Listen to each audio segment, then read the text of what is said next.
Bienvenue à cette session d'information sur DBS Télévision. Présidentielle du 11 avril au Tchad en ouverture, un quatrième candidat de l'opposition vient de se retirer du processus électoral.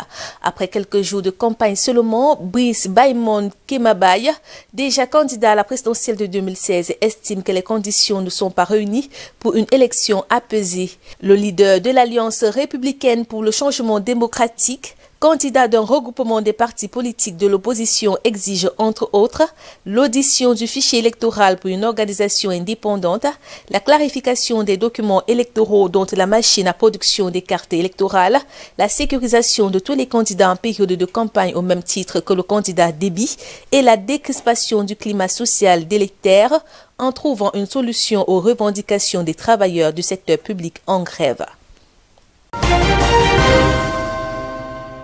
Au Sénégal, l'Agence nationale de l'aviation civile et de la météorologie annonce une nouvelle vague de poussière sur le pays.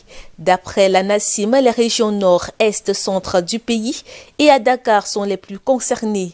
Depuis quelque temps, la capitale sénégalaise devient grise de poussière par moments, recouverte d'un épais nuage de poussière qui réduit la visibilité de moins de 100 mètres. Un phénomène climatique qui a des conséquences sur les personnes qui souffrent de problèmes respiratoires, notamment les asthmatiques. La prudence est requise, surtout chez les transporteurs qui empruntent les grands axes routiers en raison de la possibilité de formation de petits dunes de sable provoqués par les tempêtes. Pour l'heure, il est difficile, selon les experts, de savoir combien de temps durera ce phénomène de la poussière ambiante. Le procès ouvert mi-février contre Patrice Edouard Gaïssona et Alfred Yekatom devant la Cour pénale internationale se poursuit. L'accusation a appelé à la barre une victime de l'attaque du 5 décembre 2013 à Bangui. Il s'agit du premier témoignage entendu dans cette affaire qui vise les deux Centrafricains accusés de crimes contre l'humanité et crimes de guerre commis en 2013 et 2014. Témoin protégé, la jeune femme a déposé sous pseudonyme le visage caché du public. À la barre, elle a raconté les crimes des anti-Balaka sur Boïne, à l'ouest de Bangui, le 5 décembre 2013. Avec ces témoignages, le procureur a surtout dressé un premier tableau des crimes de leur milice.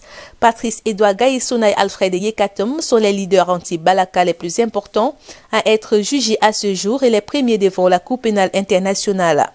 Après l'éviction en 2012 du président centrafricain François Bozizé par les dirigeants musulmans de la coalition connue sous le nom de Seleka, des milices chrétiennes appelées anti-Balaka s'étaient livrées à des représailles contre la Seleka et tous ceux qu'elles considéraient comme des soutiens de leur ennemi, les civils se retrouvant pris en étau. Alfred Yekatom, connu sous le nom de Rambo, était caporal-chef dans l'armée nationale avant le conflit. Ceci avant de se promouvoir colonel lorsqu'il est devenu l'un des chefs de file anti-Balaka en 2013.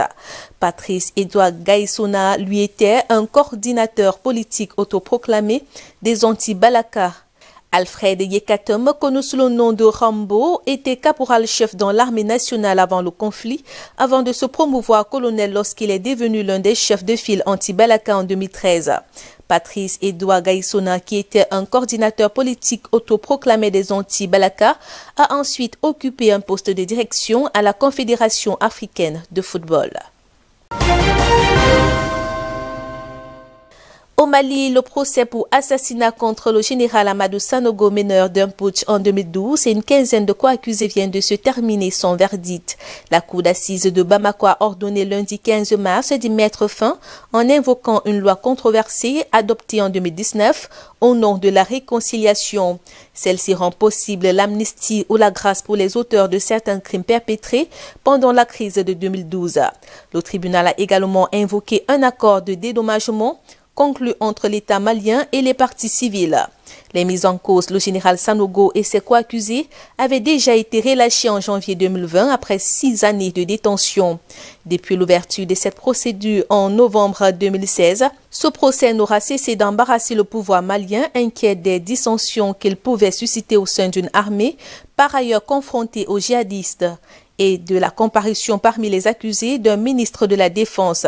Les défenseurs des droits humains ont plusieurs fois exprimé leur préoccupation qu'elle aboutisse à la décision finalement rendue lundi. De l'avis des observateurs, si les familles s'en sortent avec les compensations, elles gardent tout de même un goût d'injustice. Au Nigeria, 3 enseignants ont été enlevés lundi matin dans l'attaque d'une école primaire située dans l'état de Kaduna dans le nord.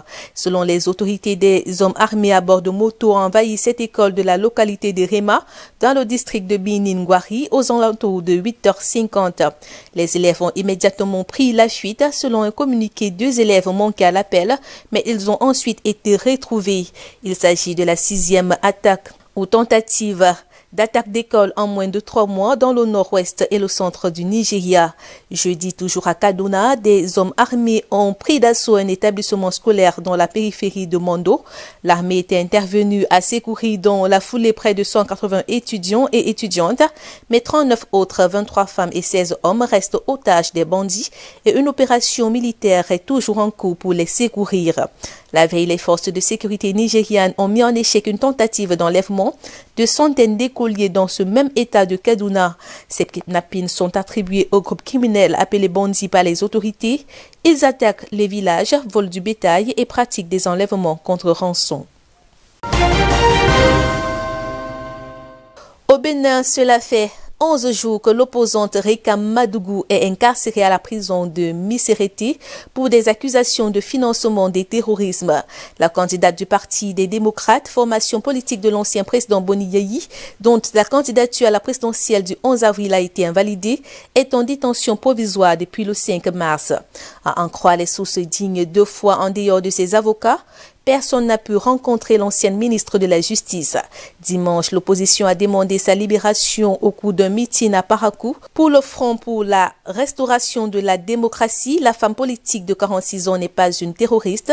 Joël Aïvo, lui-même candidat recalé à la présidentielle du 11 avril, a appelé le pouvoir à ne pas instrumentaliser le terrorisme contre les adversaires politiques. Pandémie de Covid-19, la Sierra Leone a lancé lundi sa campagne de vaccination. Le pays utilisera les vaccins de la société chinoise Sinopharm et ceux du laboratoire suédo-britannique AstraZeneca. Petit pays anglophone d'Afrique de l'Ouest parmi les plus pauvres du monde, la Sierra Leone a également reçu grâce au dispositif COVAX de l'OMS 96 000 doses de vaccins développés conjointement par AstraZeneca et l'université britannique d'Oxford, dont l'utilisation a été suspendue ces derniers jours par plusieurs pays après le signalement d'effets secondaires. La première phase de la campagne de vaccination concerne les plus de 70 ans, les enseignants, pompiers, membres du gouvernement et membres du personnel soignant. La Sierra Leone, pays de 7,5 millions d'habitants, a recensé officiellement 3 937 cas de coronavirus, dont 79 morts.